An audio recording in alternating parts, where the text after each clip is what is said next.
YouTube, Quinn Wade, coming to y'all with that instant analysis on the Golden State Warriors coming all the way back to beat the New Orleans Pelicans in a butt whooping. Like the Pelicans was blowing them out, and then the Warriors came all the way back to blow them out by the end of the game. And this is a game that just can't happen if you want to be known as a serious team in the Western Conference, especially with no Steph Curry, no Andrew Wiggins. Also, it just shows you the depth and how deep this team is. I've been saying that since preseason that they have a lot of talent with the Warriors. I said it during the preseason that they got a lot of talent. And even without Steph Curry, they put up 124 points. And now they improved to 3-1, while the Pelicans fall to 2-2. The Pelicans started off the first quarter, like I said, 31-14, and then it was just a swiping fest. They kept stealing and turning over the ball so much, and the Warriors took full advantage of that with a 33-20 second quarter, and then they ended up doing even more, 40-28 in the third quarter, and then the Warriors just kept pouring it on them, 37-27 in the fourth quarter. So it is crazy to see this game really happen the way that it played out, because you would have never thought that they would have been able to go that deep in their bag and still be able to score at the rate that they were scoring at. But the Warriors did it. After the second quarter, this game was basically over. And they put the nail in the coffin early and often. They really was determined to really beat this Pelican team for whatever the reason was. Once they got off to that slump, they looked back no more. And Zion Williamson had 31 points and he looked unstoppable. He looked unguardable the whole game. But he did turn the ball over 7 times, which allowed the Warriors to get back in rhythm, to get their confidence back up. And even though they couldn't stop him his offense, he still gave them so many opportunities to beat them as a team. One block for him, 3 assists, 8 rebounds, 2 of them was offensive, 1 of 2 from the 3 point line. 12 of 19 from the field. And Ingram, he was playing his game, getting to his spots, knocking them down. 12 of 17 from the field, 3 of 6 from the 3 point line, 3 of 3 from the free throw line, 4 rebounds, 1 of was offensive, 2 assists, 3 turnovers, 2 personal fouls, -10 and plus minus 30 points. Herb Jones, 2 of 3 from the field, 1 of 2 from the 3 point line, 3 rebounds, 1 steal, 1 turnover, +7 and plus minus 5 points. Tice, 2 of 5 from the field, 0 of 2 from the 3 point line, 1 of 2 from the free throw line, 7 rebounds, 1 of was offensive, 3 assists, 1 block, 1 turnover, 2 personal fouls, -9 plus minus 5 points. And McCollum, 2 of 8, 1 of 4 from three, didn't attempt or take a lot of shots tonight. 6 rebounds, 1 of was offensive, 5 assists, 2 blocks, 4 turnovers, 1 personal foul, -7 and plus minus 5 points. And Kane, 1 of 1 from the field. It was only a 3. He didn't really contribute other than that. 3 points. Robertson, 2 of 3 from the field, 1 of 1 from the 3 point line, 1 rebound. It was only offensive, -10 and plus minus 5 points. Misi was really good, especially defensively, cutting off angles, cutting off ways for the team to drive on them. And he was just great defensively all over the place.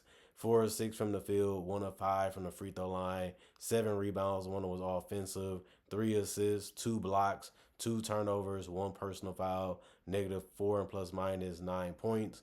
Alvarado came in, 2 of 4 for the field, 0 of 2 from three, 2 of 2 from the free throw line. He did have 4 assists and 1 steal, 2 turnovers, 1 personal foul, -11 and plus minus 6 points. Boston Jr., 3 minutes, 1 assist, and he had nothing else that he did.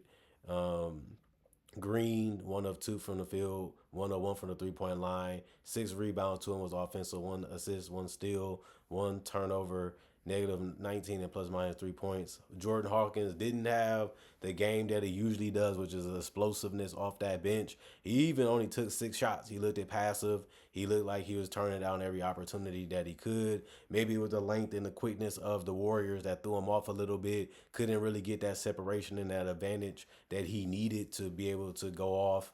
And it was unfortunate because they needed him. They needed somebody off the bench to give them a boost, and none of them really did that tonight. All 1 from the 3 point line, 4 of 4 from the free throw line, 2 rebounds, 1 assist, 1 steal, 2 turnovers, 3 personal fouls, -13 plus minus 4 points.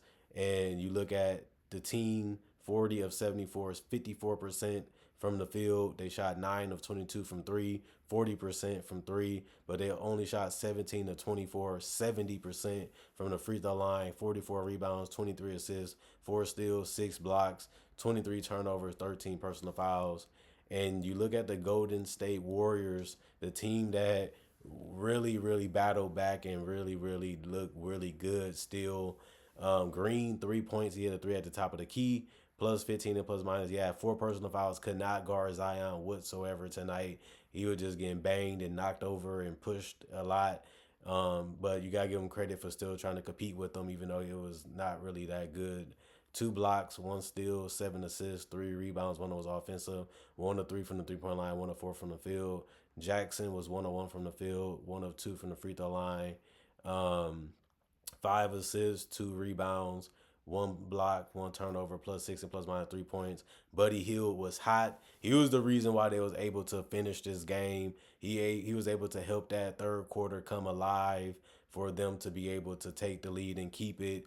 And he continued that even in the fourth quarter. 28 huge points, plus 9 and plus minus, 3 personal foul, 2 steals, 1 assist, 1 rebound, 3 of 3 from the free throw line, 7 of 11 from three, 9 of 18 from the field. Moody helped too with his 17 points, -4 and plus minus, 2 personal foul, 1 turnover, 1 block, 1 assist, 2 rebounds, 5 of 6 from the 3 point line, 6 of 8 from the field. Pajemski, 19 points, plus 17 and plus minus, 2 personal fouls, 2 blocks, 1 steal, 5 assists, 3 rebounds. One was offensive, 3 of 8 from the 3 point line, and that was it for him. Kaminga actually did well tonight too. 17 points, +4 and plus minus, 2 turnovers, 1 block, 2 steals, 3 assists, 3 rebounds, 4 of 4 from the free throw line.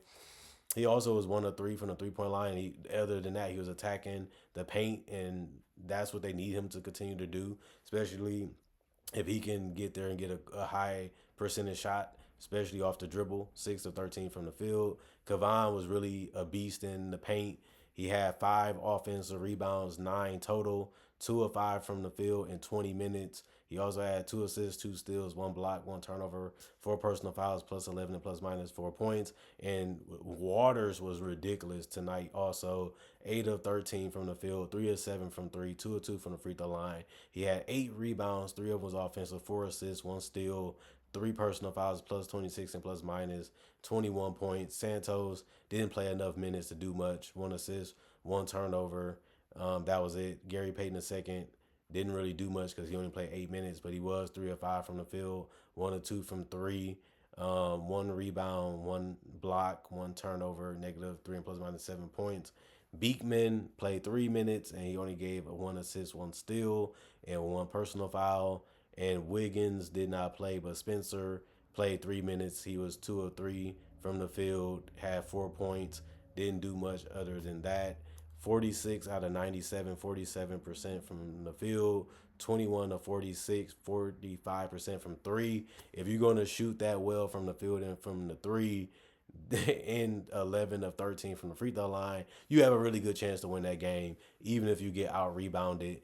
They didn't miss enough to really have a chance to be great rebounding the ball tonight. 34 rebounds, 34 assists, which really was nice to see. Every pass they was basically doing was leading to a score, and a lot of it had to do with the steals and the turnovers that they was getting and turning it into offense because of the lead pass. They also had 15 steals. Like I said, that was the primary reason they was able to come back, and then the 3 point shooting allowed them to keep the Pelicans at bay. 9 blocks, 7 turnovers, and 20 personal fouls. And that is what you call a fun game until it got ugly. And the Warriors, they just are amazing. They look like a well-oiled machine, even without Steph Curry and Wiggins. They look like ball stoppers compared to what they was doing tonight. And if it's working, let them play their game. Let them fill out the rest of the game. And they really defended. They really got up into guys. They was physical when they needed to be. They was poking when they needed to poke the ball away.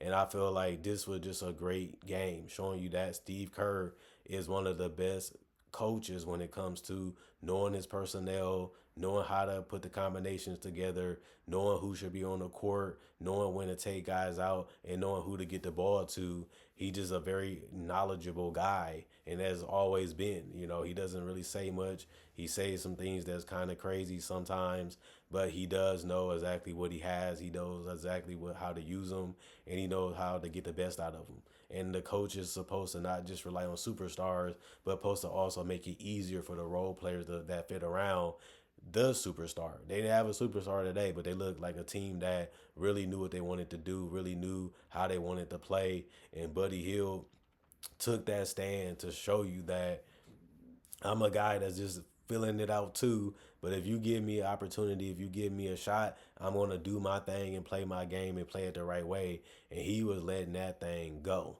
And it was all net perfect releases, no rim or anything. Even if it was deeper, even if he has a little bit of time to get it off, he was letting it go, and it was just absolutely destroying the Pelicans.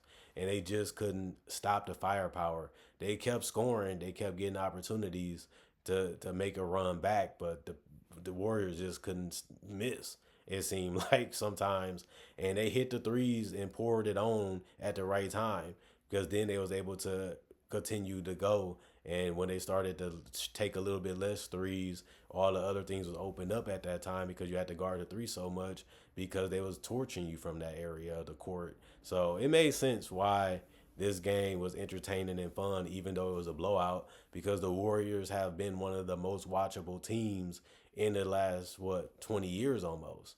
And it's just because of how they play and how they get their shots and how they choose to have this play style of, we might shoot ourselves out of the game, but we always have an opportunity, because the 3 point shot is the most valuable shot on the court if you can hit it. And then they have great 3 point shooters, they have great spacing, they have great passing, and that's all you really need just to get a shot that you feel like you can make, especially if you're going to give room even off the screens that don't really even have a play being set outside of pick and roll.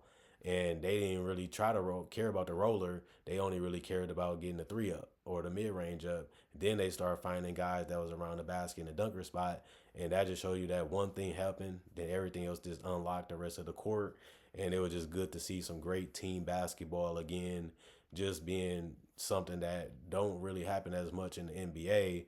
But it is still good to show you that it's still a way you can win. It's still a way you can compete, because the Pelicans had a superstar on the court in Zion Henderson. And he did his thing. Then, like I said, Ingram did his thing too, but it wasn't enough of a team effort. They was more stagnated. They was working too hard. They was doing too much. They was relying on the same type of plays, and it ended up being their detriment ultimately against a team like the Warriors that played together on defense and offense. Other than that, comment, like, subscribe, and share. And if you're new to the channel, I do videos just like this and other type of videos of this variety. I also do breakdowns of legends and current players and rookies. So if you love that type of content NBA wise, this is the channel for you. And just a reminder, I make videos throughout the day, all day, mostly, and also throughout the weekend, throughout the months, throughout the year. So if you love content like this, check daily, check weekly, check throughout the hours, because it might be something new. Or you can just hit the notification bell too, and you can be alert of everything that I drop when I drop it, and you won't miss a thing for the most part, unless you get busy when it's sent to you. But that's why I did the reminder, just in case you forgot. Other than that, Quinn Wade signing out for now. See you guys later, hopefully today.